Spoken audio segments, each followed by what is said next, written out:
Giro kutabuli manyi gekizikiza ofuluma mu kifo kino tujulula buli ndagano kyawandikibwa mu Zakariya 9:11 lw'endagaano y'omusaayi gwange labanzija abasirebo mu bunywa obutali mazzi lukyukire ekigo abasira abalina essuubi tukyukire ekigo Yesu Kristo lw'endagaano y'omusaayi gwa Yesu Kristo bulunya gye bali bateeka omubiri gwo bali bateeka endowooza yo bali bateeka omwoyo gwo babikolera mu ngoye badogo baliteeka mu mutwe babiteeka mu ngoye biragira okutwa obulamu tubijulula lw'endagaano y'omusaayi Saigwa Yesu Kristo tuva mu kifo kino mulinnya lya Yesu Kristo tuva mu kifo kino maanya ag'omwoyo omutukuvu Patricia ofuluma ekifo kino mulinnya lya Yesu Kristo ebigere ebiteebwa mulinnya lya Yesu Kristo endowooza yeteebwa ogw'omwoyo gwa ssewufo ogubadde gukwambala n'okalambala n'okakanyala buli ogezaako okutoloka tugwambula amaanyi n'obuyinza kyawandikwa mu Isaaya 20:18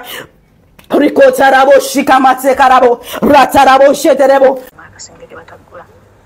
abali awo y'omutonga amuyita ngayo ayita mu ddoboozi ly'abantu bawakoba maama oba jjajja n'ayita bagenda okufuna talina gwalaba ng'olusi talinawo naye nga bamuyita alabye ebintu bingi bwe yali akatuuka era bye bamukolakolanga bo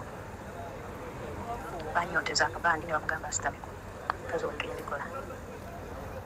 bingi byayiseemu bwakubuulira naye mukama akyamukumanyi era akyabakolera Staffe tata nini gulu n'ensi Katonda w'amaanyi Katonda w'obuyinza laba nga tuzze olunaku lwalwo ayi Katonda wange taata nga byonna ebigenda okukolebwa olunaku lwaleero sigenda kugulumiza linnya lyange naye ngulumiza ggwe yampita era yannonda okuweereza eri abantu bo nga njagala okuba abantu bamanye nti waliyo Katonda wa bakatonda we yatonda eggulu n'ensi eyawamba eggulu eritalina mpagi ate nga terigwa eyalirira ensi nga n'emisingi gyayo teri amanyi okuggyako ye yekka eyagikola lwe tuzze okuyimusa ekitiibwa ky'okulabisibwa omwana afuluma mu linnya lya Yesu Kristo omwana Katonda omulamu yawandikibwa naye agenda mu nnyumba y'ow'amaanyi n'ajjayo ebibye nga tamusibye tuwamba mu linnya lya Yesu Kristo wengulabwa ekifo kino wengulabwa ekizimbe kino omulangira afugira muno tubiwamba mu linnya lya Yesu Kristo myoyo gyonna gye bakozesa ogwo omusota tuguwamba nga tugusiba enjegere mu linnya lya Yesu Kristo omwana Katonda omulamu era nga tufuluma ne Patricia olunaku lwaleero mu linnya lya Yesu Kristo twewunga mu ndaga Mukama waffe yeebazibwa abooluganda muli omutya musiibye mutya banange twebaza Mukama olw'obulamu bwatuwadde Mukama w'amaanyi obutulonga kuno ninga buleekaana nnyo kuliko akaddugavu n'akeeru butono bwe buti naye buleekaana Mukama waffe yeebazibwa abooluganda musiibye mutya muli omutya mugyebaleko gyonna gye mutusizaako engalo mugamba mutya bannaaye kasooke mpe Pastor Victory abeere nga atababuuzaako tugenda kuba nga atunyumyamu kuba kunsabye n'abaana bangi naye eddoboozi tubeere nga kubanga wazzeemu n'ompita ate ng'ensonga zaggwa abooluganda Mukama yeebazibwe ensonga teziggwa pasita amannya n'eddoboozi empitibwa Bridget Victory ndi Musumba saawa zino nga ndi mu UAE naye mu Uganda mpeereza wansi obuweereza bwa New Covenant Zion Church Galuga Kabonna okulemberwa Musumba Rita Mukisa ne Robert Mukisa nsanyusa okuddamu okubanga mbasisinkana kubanga njogerako nammwe Mukama abawe omukisa amiina abaana bangi abali Saudi Arabia bali Omani bali Kuwait Turkey waliwo abali USA waliwo abali ludawa bonna basima empeerezaayo ne bagala empeerezaayo okukkiriza kukwolina era ne bansaba nti lwenziramu okusikana oba naye akadde nkyazeeko okole ki onyumyeko nabo oba obeeko n'engeri gy'obagumyamu bajobawamu ku magezi kubanga ensi gye tubeeramu yakuchalenjinga tusanga okusomozebwa kungi nnyo kubanga bakiraba nti otwali tugenda okugyayo Patricia mu mbeera yonna yonna eyagaana kubanga kino nkyogerako abaana bangi bampa amagezi ag'enjawulo genagezaako okukozesa amagezi ndozo banga mbaga ekizikiza genagezaako nekikola ki nekigaana paka we twakufuna nojja n'okukkiriza okw'amaanyi nyoze n'okutya n'entya n'eŋŋamba yono okukkiriza akujjawa alaga mu buli kimu kigwa buli kimu kisoboka yaga amaanyi agajjawo agakkiriza ekyekanidde awo kwe kuyita olunaku olwaleero obeeko n'ekigambo ky'osobola okuwa abo abali okunyigirizibwa abali mu mbeera ey'okunyigirizibwa. Waliwo n'omwana wano eno yagezezzaako okupa voice notes nnyingi ne mugaa kiza okubeera ekizibuzibu kuba yadaga tuziplayinge mbu abantu bafuneko kyokuyiga mbu abantu babawe ku magezi naye ekituufu kiri nti ebintu bingi tuyinza obutabikola ki just kabega playing ho katono nnyo ezisooka entonotono nakasooka n'akokubiri tuwulire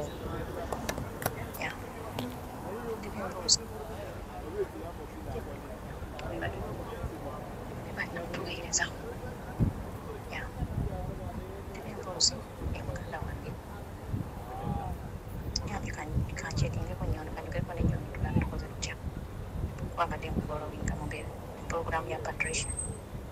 nenda wanga chinzo soka naye bali niwe bali n'obwo mutima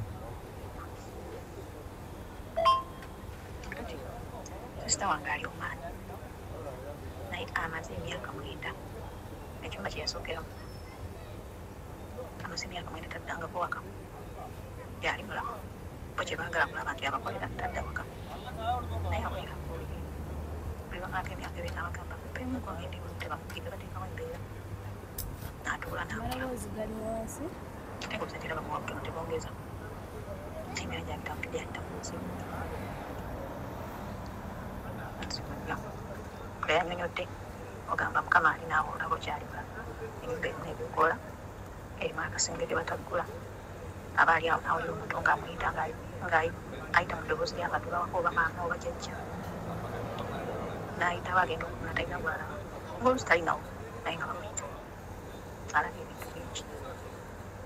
bwe yali akatuuka era bye bamukolakulanga bo banyonteza akabandi ne bamugamba asitameko kazi wekenya bikola bingi byayizemu wakubuulira naye mukama kyamukumajo era kyabakolera talina sokuteera babasobola okutewala nakola kyayagala sooka ttekeyokka tukoze tutyo omuno mulayo sobola okiteekera abantu bakumagezi ng'abali mu maanyi manyi nayo waliyo bamaama kiyonga baayo basobola okutolosa sobola osinziira okuva wano etugaayo n'atoloka nanyingira eggwanga tugaayo nakola kumutula nadde ewaka kikyolowooza mu nsonga eyo tukoze tutyo kale emboozi negenda kubeera mpanvu wane nabadde abuuza nti kisoboka nza okutolosa omwana oyo okumujja e Saudi Arabia najja wane noposnamugabire kisoboka sinsobola kutolosa mwana kati omwana ensi ndala neiwe inki si ndala kati mu byonna ono omwana kati mu byonna ono omwana kati webalaba story ya Patricia jukira nti abantu basituka story zinyi ze bampadde naye ng'ezimu kati tekigira nnyo omuntu nga taliiwo nti kizibuwalamuko kinyuma nnyo omuntu nga wali physically nemulaba ekyokola ebikigenda mu maaso kati for example eyo Oman there's no any way bwesobola kugenda kubba mwana w'abandi oba mukozi muki mu Oman naye akugamba nti balina akayumba amini balina kalumu ako tebakola ki tebakagala naye omwana oba ali awatuddeko bakozi kyawulira nga awulira amuyita oba nga awulira omuntu ayita omuntu ayogera naye bakamugana okakola ki okukagula akantu ako tinoyali ng'agenda balina tibye bamunyookuza bye bamuteekako ekintu kino eno lwaki nkuleesa olwayiro abaana abasinga bano bakola mu biyumba bwe basinza okulaajana obeere ng'obawa ku magezi balina kukkiriza bana kiki balina okukola obawe ku scriptures ezimu oba ebyawandiikibwa ebimu omwana kwasobola okweyimirira n'agamba tikanyimirire wano abamu basiraamu okitegeera ati omwana ng'oyo embeera gy'alimu yamatiga alina byayitamba ebitubinyo sigenda kulayinga bintu byonna bikola ki kubimalayo bingi nga bw'okola ki nga bw'okiwulira naye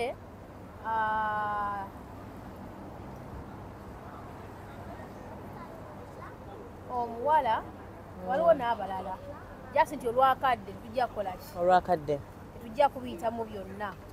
naye nga waliwo n'omulala siye tali omu bangi naye nga tetusobola batuuka oba tusobola batuukako naye obawa amagezi ki okuba nga babeera mu mbeera ennungi oba nga tebali mu kutya olw'ensonga nti abaana bagenda okuyingira ebiyumba abo be mulaba basinkana challenges ki nyingi nnyo basinkana ebintu biyitirivu nnyo nga bw'okiwulira nti omwana abeera mu kiyumba mukama abe ne babako ebintu bye bamuteekako bamanyi bateekako ebintu abo abaana boolaba bagenda mu biyumba babako ebintu bye babambaza babako ebintu bye babakola nebesanga nga abamu n'okugweddalu baguliddemu eddalu nosanga abamu nga tebategeera bulungi nosanga waliwo ekikoze ekyo ekiguddewo so abaana bano bawa amagezi ki abasinga bagamba kizibu nnyo kyakukkiriza naye bayimirire ku kyo okuba nga babeerawo nga bali safe ekituufu kiri nti oluvannyuma lw'ensonga ya Patricia kyandeetera okumanya nti abantu bali mu mbeera nga balina obwetaavu naye nga tebalina buddukiro naddala abaana ab'obuwala bannyinaffe bawala baffe batabani baffe abajja ku mawanga okuba nga bakola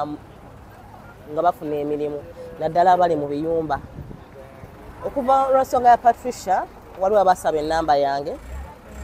noba connectingako mbadde njogera nabo naye nga okunulira abantu embeera gye bayitamu abaana gye bayitamu nga mutuufu bingi bebasisinkana mu kiyumba waali tagenda mu kkanisa tewali musumba agenda kumusabira ngenda kuwulira musumba waliwo ne incidents zebatasobola kunyumiza bazadde baabwe nga newaka embeera gye balekamu abazadde si nnungi nga bene batabasobola bagamba bakanga nga mutuufu abaana bayita mu kusoomoozebwa bakaaba amaziga naye nga tewali ayamba tewali kyakuddamu mangi benconnectinze nabo netusabira wamu nabo waliwo abasumuluddwa waliwo abawa obujulizi abagamba embeera yateerera improvinga waliwo testimony egenda mu maaso kyenakoze natandisewo online church group bagita function ministries online church naye ngeno group eno specifically n'omuntu inainanga mudadde munauganda ali waka ng'awulira alina embeera gy'ayitamu agezezaako okusaba abala tebasabangako naye nga yeetaaga buyambi ng'aba asobola okuncontactinga ngenda kubambawo ennamba y'essimu bwe musobola okuncontactinga bagita function ministries online church kubanga nagenza okulaba ng'embeera gye bayitamu abasinga y'emu ate abasinga bali mu biyumba abala bali Saudi Arabia abala bali Oman abali mu UAE wali tewali musumba agenda kumusabira talina gwagenda kwogera naye waliwo information tasobola kugamba bazadde era bempuliddeko ne tusabamu ne bateerera ne basumululwa waliwo abatagambye kati musumba embeera yateereramuko waliwo enjawulo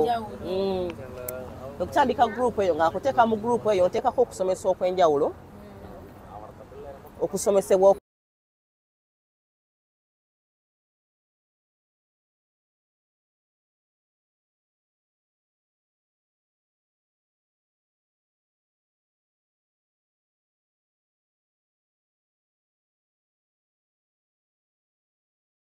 sabira wamu nabo kubanga nze okugobamu omuzimu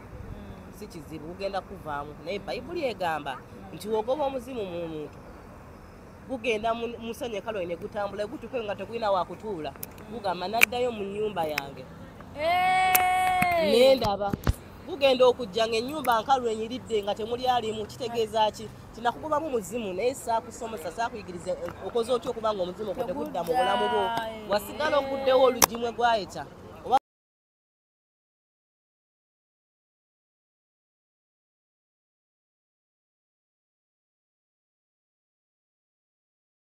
neguddayo ne gunoonya ginne waagyo egisinga obubi 7 ne bidda bayibuli egamba n'okusinga olubereberye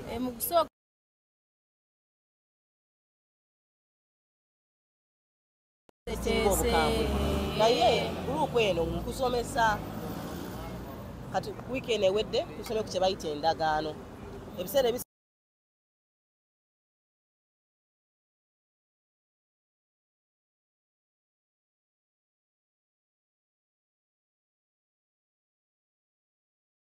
kubamu akabaani n'akasitamamu yamala okasitama mujukira kamuyingidde ebitundu by'ekyama akabaani ako bakakwata bena gye bakateeka ne bamufumbiza ejji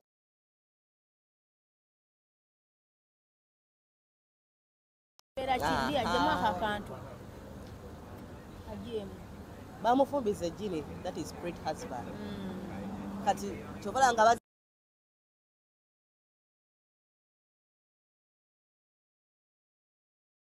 yalinga mukyala waalyo kati ate ogenda okwekangana ewaka olusi gye yava kubanga emyaka 9 ng'okola ng'owereza sente akasente kabeera kangi bangi abakakwata oluusi bakalyanga muno mukwabire mubamu atagala odde ewaka kati ng'ayagala okuvaayo nsobola omusabira navayo bo benyini ne bamugamba ddaka ewaka ne bamweterako benyini nga talwanye nakulwana kati waliwo abadde babuuza eddoboozi kati kandi wabyemu kubanga microphone zaffe zekyanze nemukama yatuwa amaloboozi agamba tusobola okwogera however zaagala okulaga muzo sitanagala kwako kyakolawo naye amala yamugulaga okubanga tusobola okukozesa amaloboozi agamba mukama geyakola ki ge yatuwa kati waliwo abana ababuuza naye pasa victory oyo okuyingira mu gurupu tasabayo kasente kubanga abasumba abasinga batuta mu zigurupu mu biki naye nga bagamba nti teyakasente kwekati soka okikiryalinga ekyo ekituufu kiri nti nze zisaba ssente nawe mala okusomesa kubanga ekkanisa yonna yonna bawayo ekimu ekyekumi bayibuli egamba tojjanga mu nnyumba ya mukama nangalo nkalu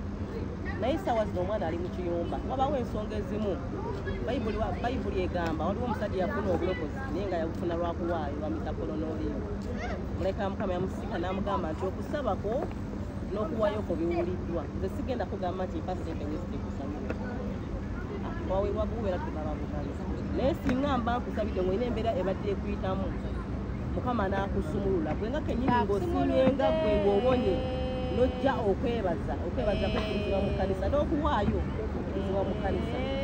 naye sigenda kugamba leeta emitwalo 5 okusabira ddera mu 5 okusabire leeta gulupu simanye kuyigira gulupu etaga sente nyekigenda sigenda kukikola kati singa mba nkusabidde ng'olina embeera gy'obadde oyitamu gwe nga gwe n'osiimanga gwe n'ogamba kampe wali ali mu kiyumba nga ofuuse musumba we abadde alina embeera gy'ayitamu ne mutambula naye mu lugendo mukama n'alaba nga mukama akoze ekyamagero oluusi abadde ayagala visa n'agifuna n'agamba musumba neeyanziza n'atolanga okwebaza waliwo agamba musumba nze sirina kyaki kugenda twala kiweebwayo wakimu kya 10 naye nina okuwayo ekimu ekyekumi kubanga bayibuli etukakatako omukozi yenna okuwa ekimu ekyekumi agamba mu Malaki 3 olunnyo olw'ekumi nti muleete ekimu ekyekumi n'ekiweebwayo mu nnyumba yange muna n'atandika agamba nti omuntu alinyaga Katonda n'agamba nti yagamba ye munyaze mwe mukolimiddwa eggwanga lyonna lwaki kubanga bakola ki tebawayo ekimu kya 10 naye nga bakola n'osanga omuntu ng'akola nga sente zimuyita mu ngalo agamba musumba nkola omusaala ngufuna naye sikulabako lwaki kubanga tawayo ekimu kya 10 ekimu ekyekumi za financial covenant gyokola nga gwe ne Katonda nti oli newakeera ku makya nga badde mulogo n'akutambulira osiraane ebyokola bife ebisobola kutuukako lwaki kubanga olina endagaano ne mukama eya ssente ati za financial covenant agamba Malaki 10 n'agamba muleete ekimu ekyekumi n'ebiweebwayo mu nnyumba yange munkebe mu kino mulabe wesibafukire mukisa ne muwula ne mukuteeka nayogera ku kujuza amawanika gaabwe ennimiro zaabwe ebisolo byabwe ng'ayogera ku mukisa omuntu gwasobola okufuna singa aba awayo ekimu ekyekumi so wabaawo lyayinza ogamba nti ze musumba nina ekimu ekyekumi naye sirina wakiteeka namba y'essimu kweri nagamba nze nyina kyobenza njagala kusiga nsiko nyina embeera gyenkoye mukusomba nkoye embeera eno njagala kusiga nsiko ku lwakino njagala kiveewo naye sigenda keera kumakya kugambye nti mpa ssente wesiti kusabira oba sigenda gaana kusabira kubanga toyina ssente oba siba njagala ssente okuggyako obadde oyagala nze ntambule nzije wooli olw'ensonga nga it needs my physical presence kakati nosanga omuntu ng'oyo ng'agamusoma nti mpulira nk'oyo okola ssente nga zipita mu ngalo naye njagala mukama nti finances zange njagala kuwangayo ekimu ekyo oyo muntu asobola okusendeka ku namba ngenda kubangi bawa kubagenda okuweereza ayagala essaala ayagala okwogerako nange waliwo n'omuntu ayagala amagezi aga bulijjo nga si ssaala nina benjogeddeko nagamba musumba n'abakobya nyonyola naye ogende kutunulamu nga tewali muzimu gwonna nga just yetaga advice to make the right decision okubanga ava mu mbeera kubanga mukama yampa ekirabo ekyamagezi oyo naye njogera naye ne mulungamya engeri gy'ayinza okuva mu mbeera gy'alimu oba ekimu kyalenyenga maaso mu bulamu bwe enamba y'essimu enamba yange y'essimu eri eya Uganda eri eya WhatsApp eri WhatsApp eri +256 74 05 999 13 ngiddamu +256 74 05 999 13 eya UAE eri +971 58 24 10 572 eya Uganda eri mu namba ya Nakintu Bridget Nakintu Bridget Victory naye nakozesako amannya abiri singa abayagala okwekontaktinga singa ayagala okwoleza ekigo kyekumi kiweebwayo nsigo n'omukama waba amulungamiza esigenda gaana kuwaayo ekyo ekyampeebwa kubanga nange naweebwa kiwayi talanta ngenda ziwembalira mu maaso ga mukama aŋŋambe nti twakuwa ekirabo kya kino wakikozesa twakuwa ekirabo ky'okuwonya wakikozesa twakuwa ekirabo ky'amagezi wakikozesa kakati n'ekirala waliwo n'abaana abayita mu mbeera mu biyumba bannange mbabuulire nga si kiyumba kya muwalabu kyekirimu obuzibu ne famire mwe tutu ezimu si nnyangu waliwo abaana babonaabona nga balina embeera gye bayitamu naye nga si majini ga muwalabu nga famire gye yava be baliko obuzibu alina gwe yaweereza ssente ze yazimba ennyumba n'ateekamu sengaawe senga wabadde abeerawo ne famire kati amugamba senga nkomawo njagala tandika bulamu senga omuzze mu muzigo n'alyoka akutambulira n'agamba kabeerereyo kubanga bakajjayo nga bajja mulambo bakafiireyo tayagala kudda mu muzigo wamuwa sente ze wamuwala looni tannaba kuzifuna agamba agenda kudda mu mangi n'akutambulira so tulina okwekumbira mu kusaba ng'osaba mukama katonda buli kyonaakolanga tonateeka muntu mu nnyumba yobuuza mukama omuntu noddalagala emikuku okuteekamu abalala naddala kati omwana oyo omwana oyo mwadivaisinga waba wakudda Uganda nze ngenda kugenda kusaba naye wanaabayogedde nange wenaba okudengenda musabira bamute afulume ekiyumba naye kyemwadivaisinga kyemutanyega famire yetadda waka n'abanyega asasule tiketi agwe ku kisaawa akubira essimu ng'aliko yafuuti nga tebasobola kuzza mabega timituuse mu Uganda kubanga asobola okuba nga naye waliyo yagweyewa ssente nga taagaladde myaka 9 ng'oli ku kyeyo esookera ddala nsingiro oba olina okuba nga olinyuwinga visa bali bakitukozeeko nange bali bakinkozeeko bera musikidde ettaka oliwadde omuntu owa famire alirimireko ebiseera ebyo nga sinaba kubeera musumba nga sinaba nakumanya Katonda nga sinnalokoka omusajja yatutambulira ng'atwaka ddagala ku malaalo tayagala tukole kitudde Uganda tutidde mu kyalo tutwale ettaka ayagala alyefunze tubeereyo mu kibuga tuwulire ettaka libeere lirye naye okulokoka kuno mukama nentandika okuweereza mukama natandika okumbikkulira ngenda okulaba nga yali yatusibaasiba ddala tudda mu kyalo kubanga tugenda tutwala ettaka ye yatunda buli kimu ekye neyeemalayo ettaka eryasigalawo lya famire gyaffe ati n'alyoka asibaasibe tudda mu kyalo alisigaze naye nga namuteekako lwa bulungi alimireko talina ali mu kyalo liri free sirina kyemikolerako omutaddeko alimireko emmere afune ekyokulya naye n'agamba nti tutaddanga mu kyalo abeere eyo ettaka libeere lyange okiraba nti omuntu akola ekitundu obuzima wa famire yo abaana bayita mu mbeera mu biyumba akati atutudde ku by'amanaku olw'embeera gye bayita mu biyumba ebiseera ebisinga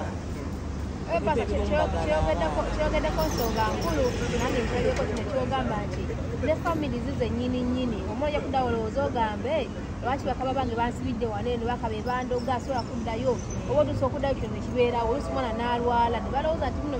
basa victory ensonga gyogedde enkulu kubanga tukirabyeko tukiwuliddeko tukirabyeko omwana aganamalako contract nategeeza abyewakati nkomawo kati omwana oluusi ne bakola gundi waliwo n'omwana yamisinga flight emirundi gyali esatu bakama we ne bamuvaako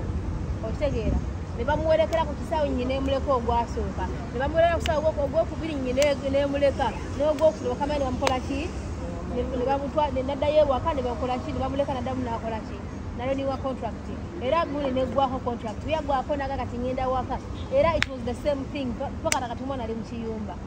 kino nkuulya mazima bakama be bamutta obuzibu bwa wakati baagala akole ki eserezi yateekanga ewaka bamuyambe kubena gwe yaziwa yamanyi kyakola ebintu tetugulumiza maanyi ga sitaani oba black magic naye twagala okubalaga oba okubategeeza nti nebintu bye gyebiri ate nga bibonyabonya naddala nga tubimanyi tumanyi kyakukola oyinza n'okubifiiramu naye waliwo abagamba n'agamba musumba kubanga nina benafunyeko n'agamba musumba nayingira mu kiyumba naye balina mu Uganda naye waliwo ekintu ekijja nekikozesa ekiba kita spirit husband naye ekintu ekyo tekijja watali ndagaano abalala balina endagaano nga zebatambuliramu obusibe batambuliramu n'agamba musumba wetujjanga najjeno ku mawanga teryampa mulimu buli omu asuubiza tampa biza yaggwako ne mu overstay nkola kano kandakali naye ndiko n'abantu nyabenyini ndiko kugaanibwa bwe batuuka boko banze asooka kristo bwe batuuka promotion siribeerako omusaala ogwange tegulijja nze akolebwa ku mulimu kwegamba ngaolaba obulamu bwayitamu bwakutokolenga nakakaalukana abalagana ndi mukazi nimupisa ndi muntu mulamu ndina sente ndi mwetowaze naye sirina musajja ngambako awalina balina agalo tegafuna nebwamufuna osanga oli agamba kuba ina ajja ku mawanga ndoota ndi mu kyalo ndoota waliwo ekingoba naye nenziruka paka mu kyalo kagamba nga balina obusibu batambulira kolumu giba myoyo nga giva mu kipa olumu ziba ndagaano olusi nga bazibayingizamu okuyita mu ddogo olusi mu buwonge olabiva mu famiri zibatambuliramu olusi mayimba mwe bayingidde naye ebikulu okulumbaga tekijja kyokka bawo endagaano ekitambulirako naye endagaano emenyebwa ndagaano obanga ndagaano ekutambulirako yali yaddo oli yagenda bayakwata mpaleyo n'agamba alifumbirwa n'awayo saddaaka yange bbiri waliwo omwana gwe bafumbiza omufu batya oli yaddira akanika k'omwana n'agenda ebitwetowa omuntu eyafa mmira namiro like gimusembere gibateka ebigere n'afumayo n'akateekayo paka nakati omwana yagana okufumbirwa zibaziyita ndagaano z'abafu zezo endagaano z'abafu naye nokugambye nti endagaano emenyebwa ndagaano okumenya endagaano yonna weetaaga endagaano egisinga amaanyi endagaano ya ddogo noniyo eddogo erisinga amaanyi gimenyeewo kiriwo ekiti kikola bwe kiti obanga eyakuloga yawaayo ente okumenya endagaano gye yakola olina kuwaayo naye mwana addayo n'awaayo 3 nawe addayo n'owanyina addayo n'awaayo 5 n'abeera ku ekyo kati yesu kristo wano waziramu n'agamba mu Magalatiya 3:13 nti yatunula okuva mu bikolimo by'amateeka bwe yafuuka ekikolimo ffe tubeere omukisa kyawandiikibwa akolimiddwa yawandiikiddwa ku muti ye n'akujja mu bikolimo by'amateeka ebyebika eby'obuwonge ebyeddogo n'ajja mu Zaakaliya 9:11 n'agamba ku lw'endagaano y'omusaayi gwange laba nzigyayo abasibe munywe omutali mazzi mukyukire ekiga abasibe abalina essuubi ng'ayogera mu bunya bwakuteekayo nti endagaano ya yesu kristo endagaano esukkuluma endagaano zonna mu ggulu ku nsi ne wansi waayo ewali endagaano egisukkuluma ti gwe ng'onaasika n'alumbagana endagaano ezo nolina okubaga endagaano egisinga amaanyi gy'olimu osinzira mu ndagaano eno ey'amaanyi ya yesu kristo olyoka omenya endagaano ziri kubanga Isaaya ogambire gwe bafumbiza omufu alina kuyingira mu kristo yesu n'abeera mu ndagaano ya yesu kristo naye kandi endagaano z'omufu oyo n'amugamba toli mwami wange n'agenda mu Isaaya 28:18 agamba Isaaya 28:18 agamba nti n'endagaano ze mwalagana n'amagombe nazo ziri jjulukuka kyogamba ekyawandiikibwa kisobola okufunula nnyo kubanga ekyawandiikibwa kigambo kya lwaki abamutusaba nojja n'obikula bayibuli n'osaba nayo tebawo nkyukakyuka kiva ku ki kiva ku kyokuba nga tewali nkyukakyuka kati kyolina okumanya ekisookera ddala tulina kye bayita okukkiriza faith ekisookera ddala before faith is being in confidence with Christ. Because the Holy Bible, the Word of God is Christ. Yes, Christ is ekigambo. Is Christ Jesus. Kisookera ddala nti ekigambo okukola mu ggwe oba okuba n'amaanyi gakyo olina okubeera mu ye nnyini kyo mukama waffe Yesu Kristo. Ekyokubiri oyinza okugamba nti nalokoka ndi mu Yesu Kristo naye lwaki ekigambo tekikola kirina kye bayita okukkiriza faith. You pray with faith. Bw'osaba mu kukkiriza si gwe agenda okuwunya kubanga ekigambo kino olwedde maanyi kyawandiikibwa nti ekigambo kya Katonda kitala kikosi maanyi kyolwedde kikola maanyi olwedde the word of God maanyi kitala kikosi naye gwakyogera olina okuyimirira mu kukkiriza kikole nga bwe kyawandiikibwa mu Gospel of Mark chapter 11 verses 20-25 that whoever prays and believes that whatever he or she has prayed for, she will receive it. You will have it. Mark what? Mark 11. Mark 11. Mark 11 from 22 to 25. Kisomesa kukkiriza. Kakati wano eno oyinza okuba ekyawandiikibwa kyoli mu kituufu naye nga just olonye kitegenyinzeemu naye kyogera ku kye bayita okukkiriza. 11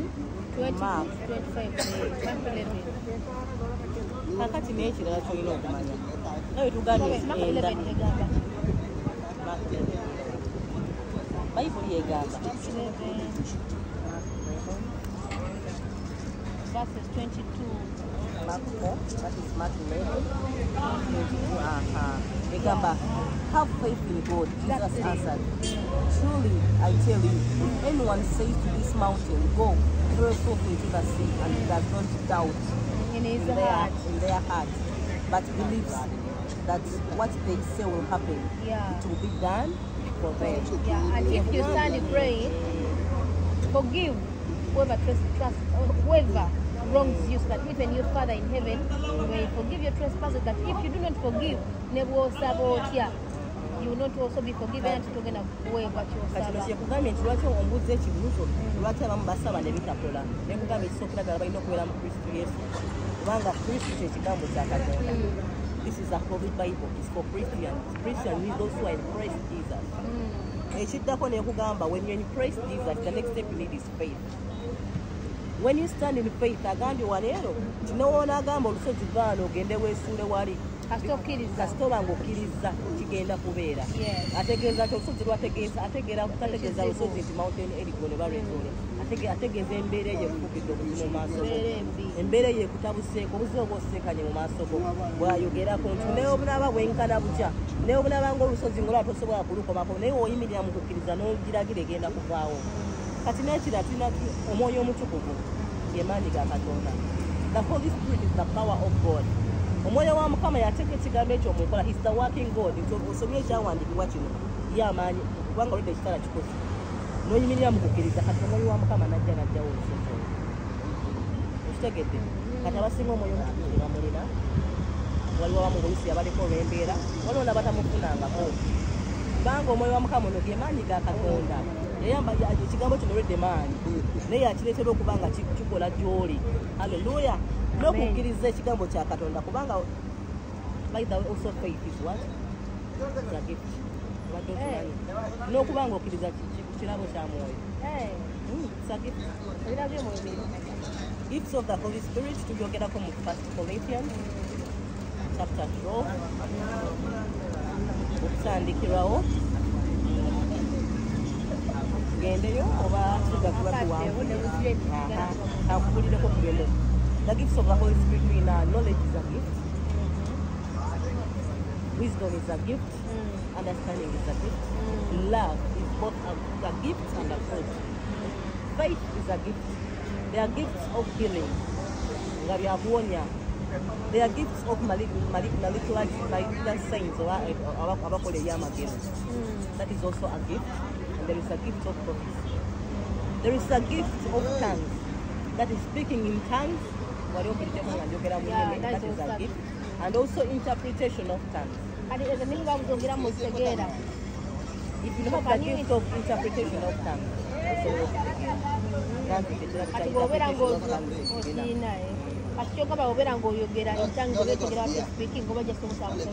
If you have the gift of tongues, when you speak in tongues, you are communicating directly to God. Whether tongues of men and tongues of angels. Naye buli oyogera mu nnimi oba toyogera na muntu yenna buli oyogera direct ne Katonda. Era olulimi olwo luyitawo direct paka eri Katonda teri maanyi luwengula mu ggwanga gagenda gakwata mu sipiikorama gagenda okukwata kubanga oba oyogera direct ne Katonda. Buli ali ku muguso gwa Nyondo Media naye nga kambajukize akazigo kirimu sitaani omuntu okwasiga ekizigo nga teyeerusiza n'alabika bulungi n'anyirira. Nedda buli muntu yeesiga nakenyini neesiga ekizigo Lola atandika kuglowinga pastor. Ate wasooka n'ogamba nze tubigenda kunjerusa tompabigo sawe kweyerusa olabi kwerusa ekibuuzaza wiiki namba anti waliwo enkyukakyuka y'amaanyi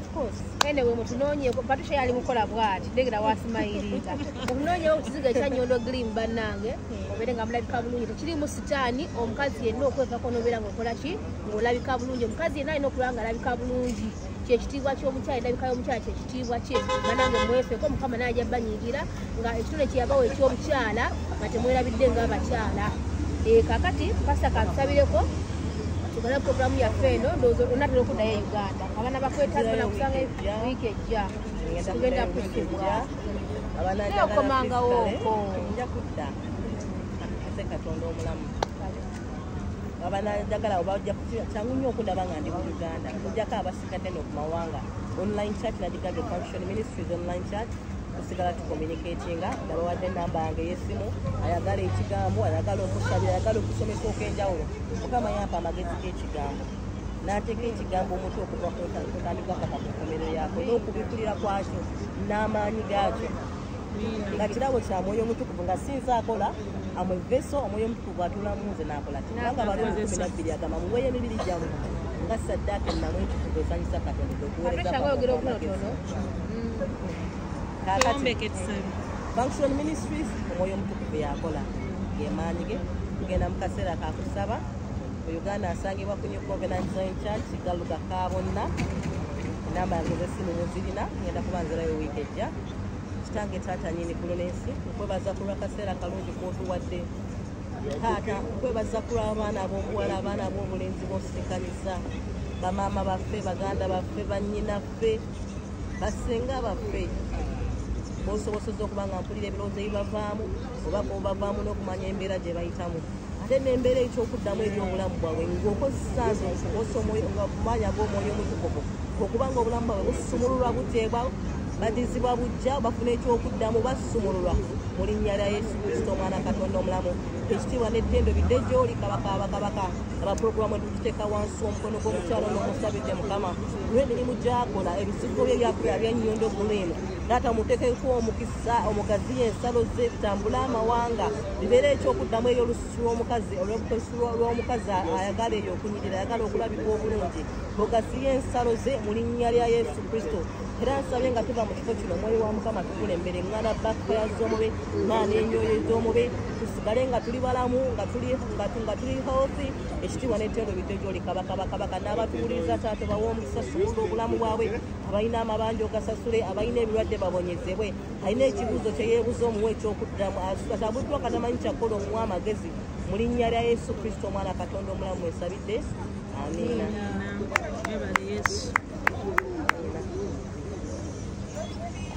Mukama mulungi Yesu Mukama mulungi vako Patricia abadde ku kamera